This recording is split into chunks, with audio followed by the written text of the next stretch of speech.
Good morning guys. So good morning, good afternoon, and good evening kung anong oras man ninyo to pinapanood. So meron ulit tayong unit for shipping.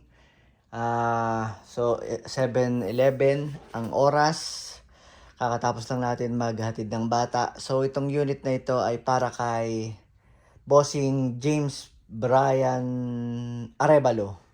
So hindi ko pala napasahan ng si Bossing ng form. So hindi parang Batangas nabanggit niya sa akin, nag-video call for fast transaction po mga Bossing, para ma-explain ko rin sa inyo yung mode of payment natin. Pwede tayo mag-video call, okay? Walang problema doon. Tawagan niyo ako pag nasend ko sa inyo, tawagan niyo ako, nasend ko sa inyo yung mga pictures ng unit, tawagan niyo ako, papakita ko sa inyo na kung anong itsura ng unit sa camera, okay? Para maganda rin na napapakita ko sa inyo ng hawak ko. Kasi yung iba sa picture hindi sila masyadong maganda sa picture, okay? Ito ang kinuha sa atin ni Boss, nakalimutan ko na naman. Ito, Boss James Brian Arevalo ay Army Armament na R51.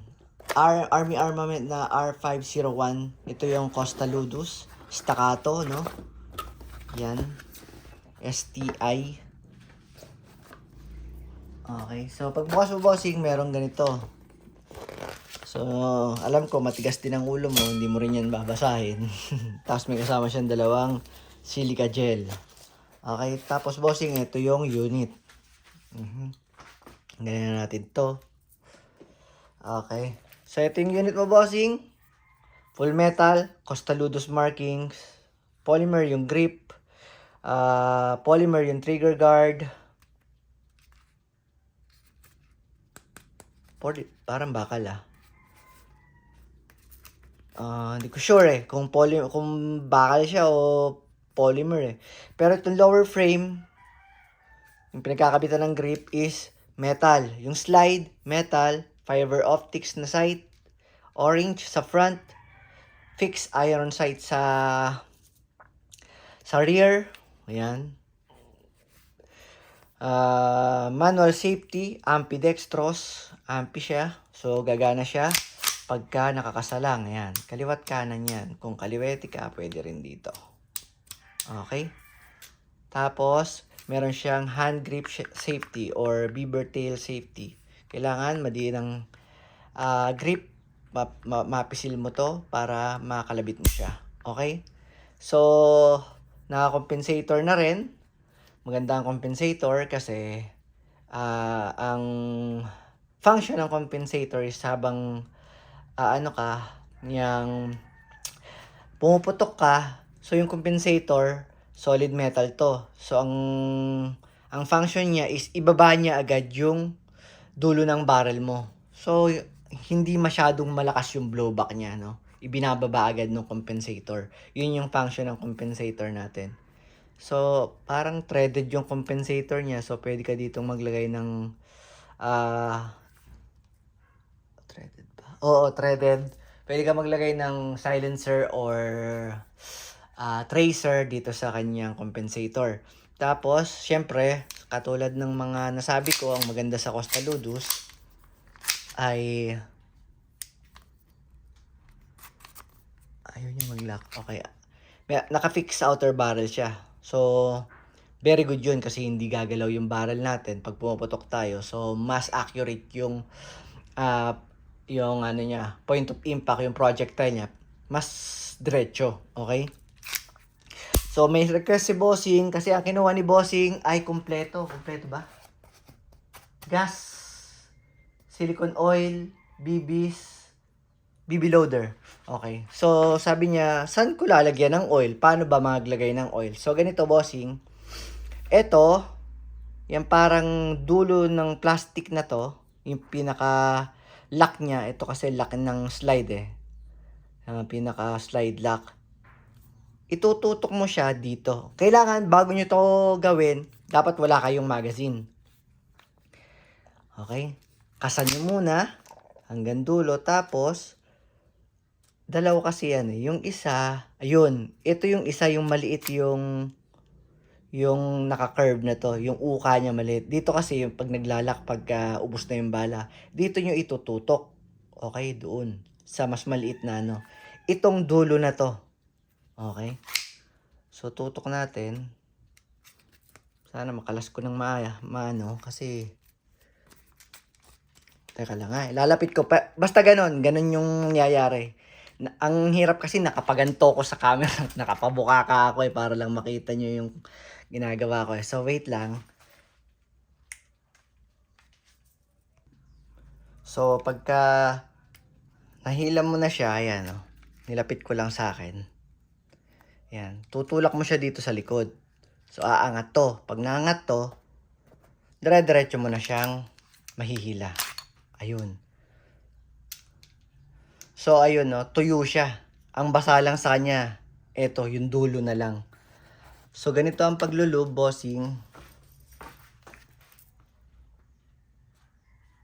Nasaan na yun? Asan na yun? Ito. Oh, yeah. So, dito, sa mga railings, yan. Isa, dalawa,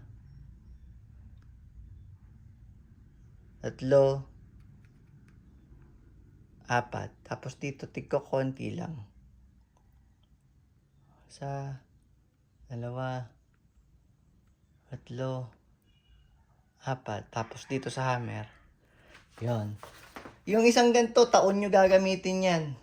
Eto nga, ang tagal na to sa akin, no? Lahat na ng naiship kong unit, nailog ko niyan. Wala pang kalahati ang bawas. So, slide ulit natin siya pababa, papasok. Tapos, pantayin yung ganito. Basa naman to. So, nakalub pa siya. Pasok lang natin. Pagka nakaganyan na siya, asan na? Oh, tutok mo lang ulit. Hindi ko makita. Tutok mo ulit dun sa ano. Teka, hindi ko siya makita eh. Oh, tututok mo lang siya ulit. Yan. Tapos,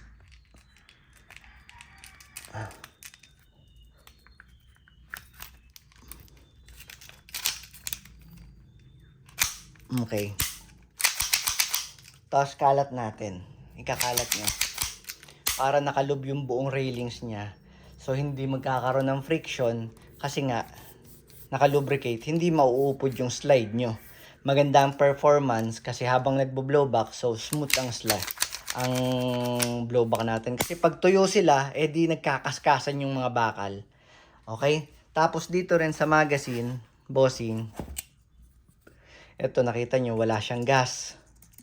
So, napipindot. Ganito malaman pag walang gas, napipindot to. So, lagyan natin dito ng lube ulit. Yan. Tapos, pisil-pisilin lang natin. Tapos dito rin, sa inlet valve.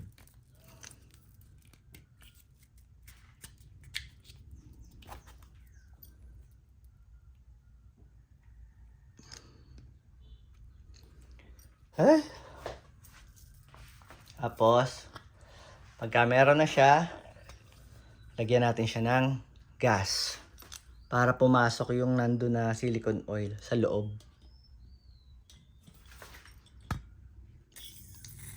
Ganito ang paglalagay ng gas ha. Firmang hawak, sa baba yung magazine, sa taas yung gas. Ang hirap ah. Kabuka ka kasi ako eh. Dali, lalapit ko sa akin.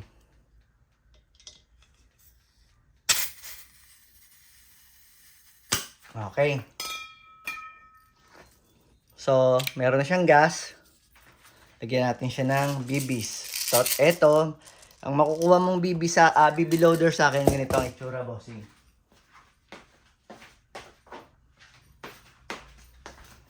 Ganito. So, tatanggalin mo lang yung plastic. Eto, adapter to, hindi mo na to gagamitin.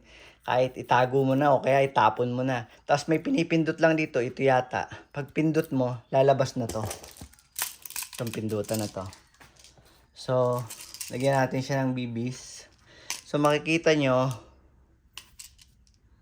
medyo maliit ang siwang dito. So, dito kayo maghuhulog ng bibis sa malaking siwang na to. So, hila lang, magbibitawan ng spring.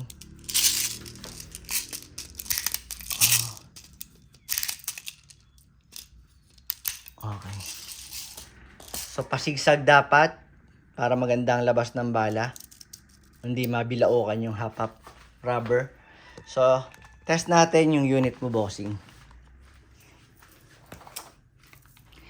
Eto na, unit mo, bossing. Malakas ang insert ng magazine kasi pagka hindi malakas at binaybi nyo, pwedeng hindi kumagat itong ngipin ng magazine na to. Yan. Hindi kagatin yung magazine release, nung mag-catch, balaglag. Madidisgrasya pa. Okay lang na malakas ang pasok ng magazine, okay? Tapos ka sa bitaw. So, firing.